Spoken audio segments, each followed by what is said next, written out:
Let's talk about seasons. Have you ever noticed how desperately people cling to them? They grip onto a season of their life like it's supposed to last forever. They sink their teeth into comfort, into the familiar, into the stale, suffocating air of a room that has been kept closed for way too long. They are absolutely terrified to open the door and step outside, simply because they don't know what is waiting for them in the cold. So, what do? They decorate their little cages with fading memories. They hang pictures of their predictable routines on the walls of their prison, and they confidently convince themselves that staying put is somehow safer than moving forward. But here is the harsh, brutal reality. Life does not wait for anyone. Life does not give a single damn about your comfort. It will walk right up to your heavily guarded door, and it won't just knock. Sometimes it knocks gently. Sometimes it violently kicks the door off its hinges and whispers, "It is time to go." And how do most people react? They ignore it. They aggressively ignore the signs, thinking they can somehow bargain with time, thinking they can stretch out a dying season just a little bit longer until it completely breaks. But true change? Change doesn't knock politely on your door. It doesn't patiently wait for you to get dressed, fix your hair, and prepare yourself with a fake smile. No, it barges in. It flips over your perfectly set table. It scatters the cards you thought you were playing with, and it forcefully makes you deal a completely new hand.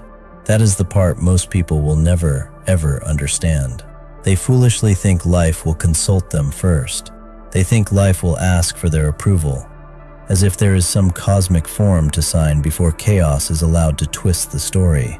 But it never works like that. It just arrives. Sudden, brutal, unforgiving. Sometimes it comes disguised as a beautiful gift. Other times it comes wrapped in raging fire. And whether you are ready or not, you are already standing dead in the center of it, wondering how the ground beneath your feet shifted so violently fast. You see, the grand joke of it all is, everyone plans. They meticulously scribble out neat little schedules. They draw complicated maps of exactly how things are supposed to go. They put shiny pins on calendars and proudly declare, "This is when I will succeed. This is when I will rest. This is how it all perfectly fits together." But change? Change absolutely laughs at your calendar. It takes your precious, meticulously calculated blueprint, violently tears it in half, and whispers, "Let's see how you perform without your little script." That is exactly where the game gets interesting, because now you are no longer in control of the timing. You are no longer in control of the direction, and suddenly you are forced to dance to a violent music you did not choose. Most people immediately panic. They violently scramble in the dark, desperately trying to grab back the pen. They want to rewrite the story and force it back to normal. But the terrifying truth is, that is when life really begins to test you. Not when you are smoothly playing with the cards you wanted, but when you are hopelessly stuck with the ones you never asked for. Change never waits. It doesn't whisper politely in the corner, it shouts. And sometimes, if it has to, it detonates. And the rare few who actually survive aren't the ones who complain about how unfair the explosion was. No. The ones who survive are the ones who learn to move with the shockwave, who bend without completely breaking, who violently adapt faster than anyone else in the room. It is not about fairness. It is strictly about speed. It is about raw nerve.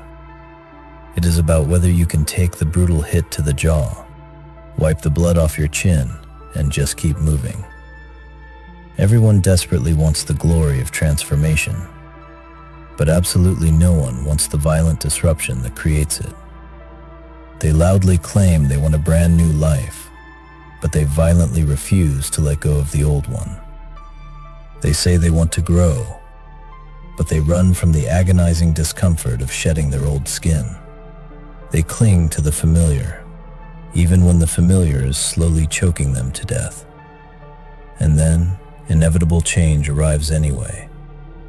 Like a raging storm that couldn't care less about the pathetic umbrella you're holding. Like a fire that doesn't care if you say you aren't ready to run. It arrives, and it brutally exposes exactly who you really are beneath all the talking.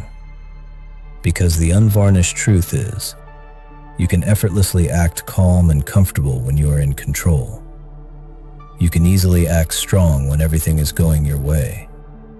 But when the solid ground completely crumbles beneath you, when the secure job suddenly ends, when the comfortable relationship violently snaps, when the perfect dream collapses into dust, that is when the heavy mask is finally ripped off. That is when you truly discover if you were built for survival, or if you were just built for reinvention. And isn't it hilariously tragic how some people will completely collapse into a pathetic puddle while others will come violently alive in the ashes? That is the ultimate difference. So here's the game. Change is not a villain. It is not an enemy sent to destroy you. It is the only constant force that is guaranteed to show up at your door. You don't get to choose when it arrives. You don't get to choose how it hits. But you have absolute, undeniable power over whether you let it crush you or whether you let it reshape you. Most people fiercely resist. They fight it tooth and nail. They furiously curse the universe and beg for their old, comfortable days back. But the few, the very rare few, they recognize the disruption for exactly what it is. A brutal test, a doorway, a chance to be violently reborn in a way comfort would never, ever allow. People fundamentally believe that happiness is some golden ticket waiting for them at the end of a long line. They desperately chase it, acting as if it's hiding inside a locked treasure chest guarded by dragons, buried deep under maps and riddles.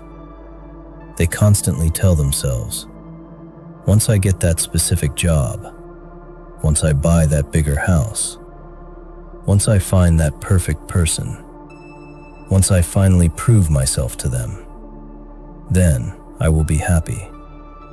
They treat happiness like a distant finish line, like it is always somewhere else. Never here, never right now. But here's the brutal punchline to that pathetic joke. It was never about the finish line. It was always about exactly how you walk through the fire of the race. How you carry your own heavy weight while the chaos is actively unfolding all around you. How you manage to let out a genuine laugh when the entire world fully expects you to sit down and cry. How you miraculously find light when everything and everyone around you is begging you to drown with them in the dark. Happiness is not found, it is violently created. It is fiercely squeezed out of moments that don't even look like much. It is ruthlessly stolen from the cracks between the raging storms. The people who spend their entire lives sitting in waiting rooms, expecting life to serve them happiness on a silver platter, are the exact ones who will never even get a taste. Because life does not serve you neat and clean. It throws scraps. It throws messy, chaotic, fragmented glimpses. And it is entirely up to you to aggressively grab them, bite into them, and force them to become yours. But most people don't. They arrogantly push the scraps away, saying, no, this isn't enough, not yet. They genuinely believe that true happiness only arrives when absolutely everything is flawless. But perfection? Perfection never comes. Perfection is the grand lie that keeps you permanently chained, always waiting, always starving, while real life violently passes you right by. Happiness isn't loud. It is terrifyingly quiet. It isn't the roaring applause at the end of the performance. It is the silent spark you felt while aggressively writing the very first line in the dark. It isn't the victory lap. It is the single, ragged breath you took right before stepping into the brutal fight. It isn't the world finally handing you a golden crown. It is the crooked, knowing smile you wear when absolutely no one is watching. You see, the real problem is, People want their happiness to look massive. They desperately want it to look impressive. They want something they can cheaply show off to others. But real happiness doesn't give a single damn about putting on a show. Happiness hides deeply in the mundane. It hides in the morning coffee that briefly warms your throat, in the dead silence when you are finally alone, in the stupid, absurd jokes that literally nobody else understands. That is exactly where it lives, in the cracks, in the filthy places no one else bothers to look. And then there is the cruelest trick of all. People think that happiness is merely about addition. They think it means adding more money, adding more things, adding more hollow recognition. And maybe, just maybe, if they pile enough junk together, they will finally smile. But happiness was never about addition. It has always been about ruthless subtraction. It is about aggressively stripping away the noise, stripping away the suffocating expectations, stripping away the heavy, suffocating masks you wear just to make other people clap. And suddenly, what is left? That raw, unprotected, unapologetic version of you. That is where real joy actually breathes. But most people are far too terrified to face that naked version of themselves. They would much rather pile on more heavy layers. They cover it up with endless distractions. They pretend that happiness will magically appear in the deafening noise. Happiness doesn't wait for you in some distant, promised tomorrow. It is always whispering right here, in the brutal present. But you relentlessly ignore it, because it doesn't shout. Pain shouts. Fear shouts. Failure shouts. But happiness? Happiness just whispers. And you have trained yourself to only respond to the loud, chaotic noise, the disasters, the crises. You let the quiet whispers fade away because they feel far too small to matter. But that is the ultimate joke. It was never small. You just never learned how to actually listen. Happiness isn't about what you desperately own. It is entirely about how you consciously choose to see. Give a foolish man a palace, and he will still feel violently trapped. Give a wise man an empty, barren room, and he will turn it into an entire kingdom. Because it is not the walls around you that matter. It is the lens inside you. Change the lens, and the entire world violently shifts. Keep the same broken lens, and no amount of wealth, fame, or pathetic love will ever save you. You will always feel ravenously hungry. You will always feel deeply cheated, because you never took the time to actually understand the rules of the game. And isn't it incredibly strange how people are absolutely terrified of losing their happiness, when in reality, you cannot lose something that was never outside of you in the first place. You don't lose it. You just actively ignore it. You purposefully cover it up with endless worry, with vicious comparison, with a million what-ifs. Happiness was sitting there quietly, patiently waiting for you to notice it, but you were far too busy chasing shadows in the dark. And when you finally stop, when you finally look around, you realize it was there the entire time. People wrongly think strength comes from absolute control. They think if they can keep every single piece of their lives neatly stacked and perfectly balanced, they will never break. They hold on so aggressively tight that their knuckles turn pure white, clutching at routines, rules, and plans, pretending they are safe, pretending the ground won't violently shift beneath them. But the brutal truth is, control is the biggest, most pathetic illusion of them all. The tighter you hold on, the easier it violently slips away. Strength does not come from control.